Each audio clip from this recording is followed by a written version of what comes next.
Assalamualaikum dan selamat sejahtera. Hari ini kita akan tengok unit 7 Berkreasi dan Kesenangan, subtopik permainan tradisional iaitu gelak cerah dan aci sip.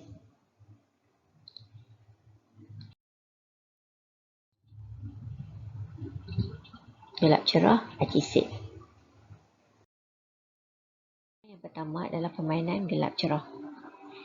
Permainan gelak cerah juga dikenali sebagai permainan galah panjang atau permainan tui ataupun ada yang panggil permainan tul. Permainan ini adalah untuk menguji kecekapan dan kepantasan pemain. Nak tengok cekap ke tak cekap, elok mengelak. Dua kumpulan pemain, ada penyerang dan pengadang. Satu kumpulan akan cuba melepasi halangan dari pihak lawan. Kumpulan yang cuba melepasi halangan ni adalah kumpulan penyerang. Pihak lawan tu yang jaga tu adalah kumpulan pengadang.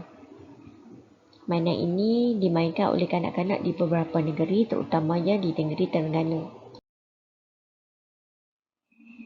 Ini adalah kedudukan gelak cerah. Okey, ukuran gelanggang panjang 6 hingga 9 meter, lebar 2 hingga 3 meter. Dia ada 3 bahagian, garisan pertama, kedua dan garisan ketiga. Di setiap garisan ni dia ada pengadang yang akan jagalah setiap garisan. Di sini adalah penyerang. Cara bermain, dia kena main 2 kumpulan dan setiap kumpulan ada 6 orang. Kedua-dua kumpulan akan bersedia di kedudukan masing-masing. Kumpulan penyerang akan lari dulu melepasi halangan yang dibuat oleh kumpulan pengadang. Kumpulan penyerang kena mengelak daripada disentuh oleh pemain kumpulan pengadang.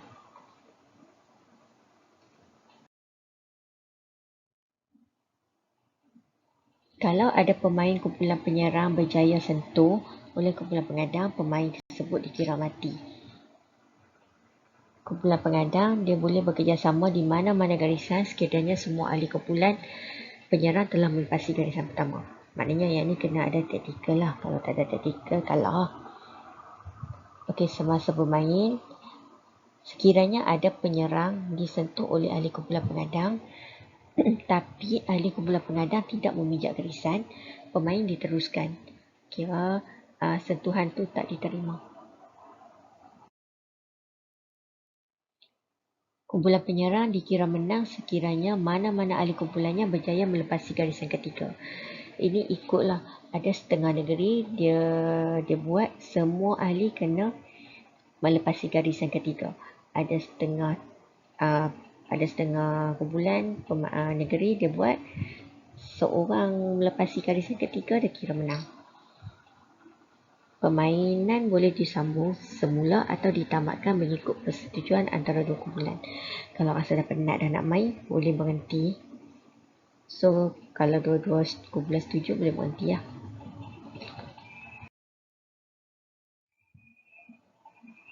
Okay. Kita tengok permainan kedua. Permainan kedua kita panggil aci sip. Aci sip ataupun aci sif atau aci cuk atau aci lup sip. Ataupun ada yang panggil aci ligan duduk. Permainan ini juga dia uji ketangkasan dan kecekapan pengejar. Dia akan ada seorang pengejar, dia akan ligan. Permainan ini tak perlukan alatan dan dimainkan di kawasan lapang. Tapi kawasan tu kita kena hadkan lah, kita kena tandakan. Kalau tidak, jenuh nak ligan. Besar kawasan. Bilangan pemain kena lebih daripada 6 orang. Kalau lagi ramai, lagi best lah. Tapi kalau main dalam 4 orang pun boleh jugalah. Okay, cara bermain. Seorang murid dipilih sebagai pemain pengajar. Maknanya kena ada seorang untuk ligan, untuk kejar. Pengejar perlu mengejar dan cuba menyentuh seorang pemain untuk menggantikannya sebagai pengejar. Okay, pemain lain yang cuba mengelakkan diri daripada sentuh pengejar. Jadi pemain lain kena lari, jangan kena sentuh. Kalau kita dah tak lari, kita boleh berehat. Kita boleh selamatkan diri, kita boleh berehat, kita boleh bercangkung, tapi kita kena sebut cuk.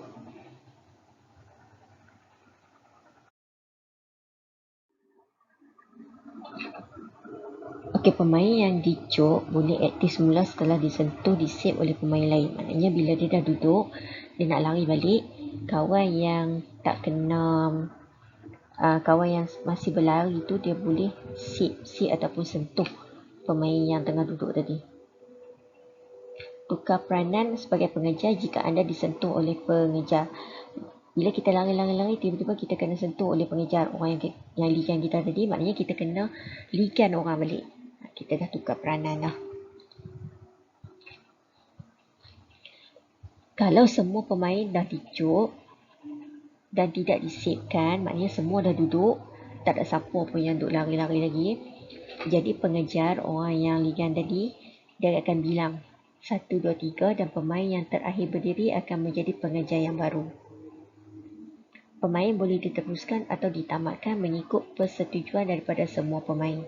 Maknanya kalau dah tak larat main dah, tak larat main liga-liga apa semua dah, bolehlah stopkan permainan, ditamatkan permainan. Okey, dah tamat. Itu sahajalah untuk hari ini permainan tradisional tingkatan 3, gelap cerah dan permainan Achisik. Lepas ni bolehlah main dengan adik-beradik kat rumah, main liga-ligan lah. Dah tak buat apa, kita main liga-ligan. Okey, bye. Terima kasih.